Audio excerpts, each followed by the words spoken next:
Prise out the inner boot with a screwdriver. Take care not to damage the sealing face in the caliper. To remove the brass bush, use the threaded spindle T13 with the supplementary washer, extraction sleeve T12 and brass nut T14.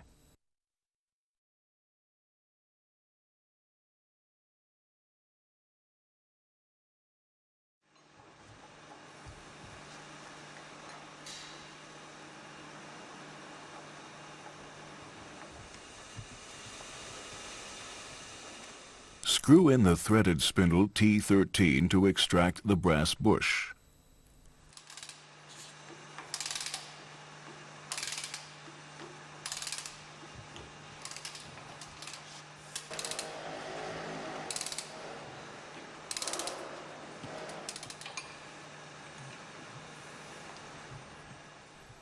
To insert the new brass bush, use a combination of tool components bush T8, brass nut T14, threaded spindle T13, and the grooving tool T16. Be sure that the screw on the grooving tool T16 is wound back completely. With the shouldered end of the brass bush positioned towards the brake pad side, screw the threaded spindle T13 completely into the grooving tool. Screw down the brass nut T14 until the brass bush is pushed into the caliper by the grooving tool. If the surface between the brass nut T14 and bush T8 is greased, this eases the process considerably.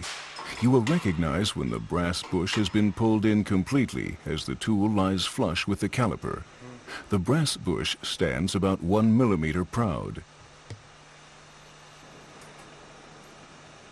The screw on the grooving tool is now screwed in completely, and the brass bush becomes locked in place.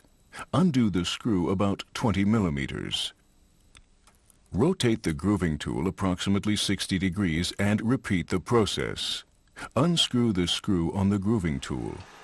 Unscrew the threaded spindle and remove upwards while taking out the lower part downwards.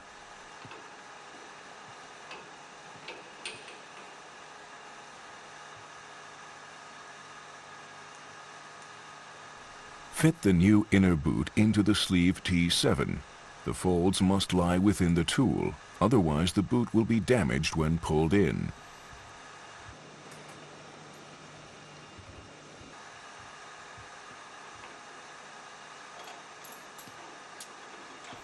The sleeve T7 with the boot inside is assembled with bush T8 and threaded spindle T10 from the outside of the caliper, and the boot is pulled in.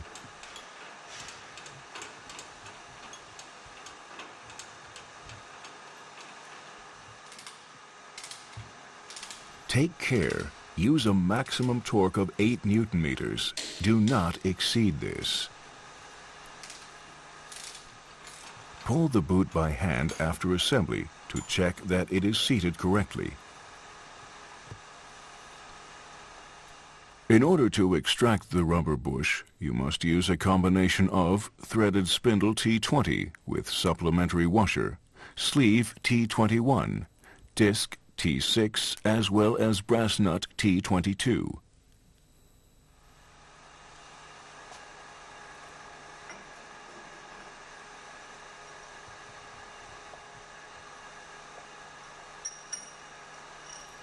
Fit disc T6 and brass nut T22 from inside the caliper.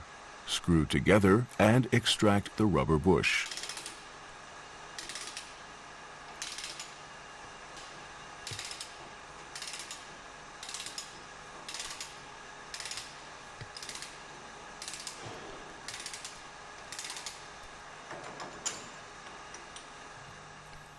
There are two versions of the rubber bush, an open and a closed version. Assembly of both versions is identical. A new rubber bush is fitted into guide T18 and is assembled from the outside of the bore.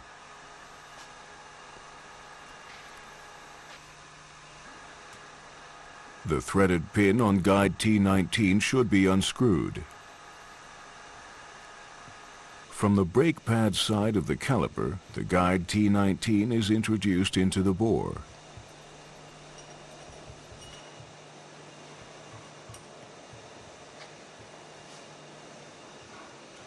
Take care when pulling in the rubber bush not to tilt it.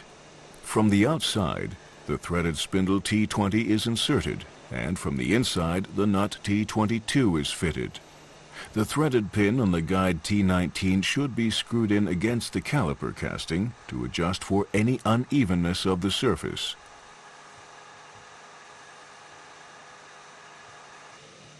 Screw in the threaded spindle T20 with a maximum torque of 45 Newton-meters until the bush is fully inserted.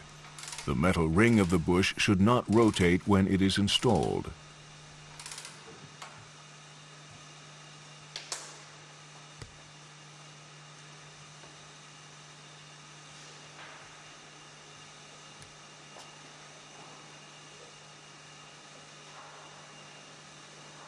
After the two bushes are installed, the outside of the guide pins should be greased. Use only the genuine approved grease. The guide pin for the brass bush should be inserted from the outside.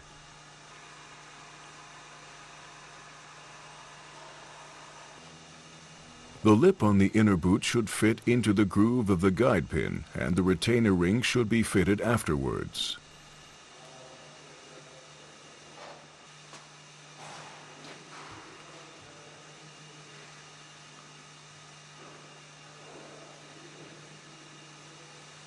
The guide pin for the rubber bush is inserted from the inside.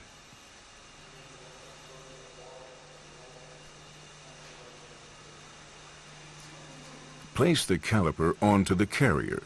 The process is the same in principle whether the carrier is installed on the vehicle or not. Locate the guide pins in their seats on the carrier and insert the new mounting bolts from the outside. The caliper mounting bolts are of different lengths. Please follow the instructions in the service kit. Take care that the threads of the mounting bolts and the tapped holes in the carrier are free from grease or other lubricants.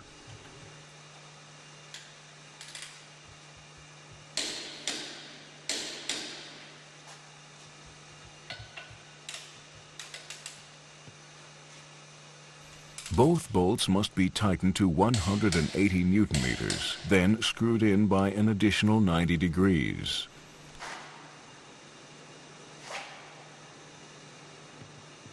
Before fitting the guide pin cap in the bore, ensure that it is clean. A new cap should always be fitted.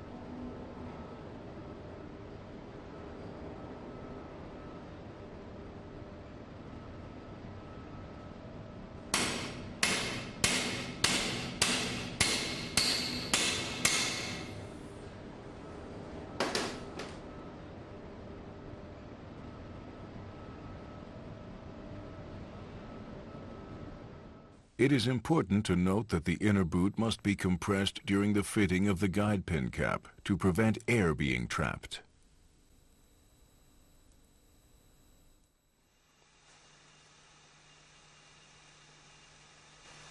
The closed version of the rubber bush has a cap, which must be knocked in using the drift T11 and a hammer. After fitting the cap, the caliper should be tested for ease of movement on the guide pins. Also check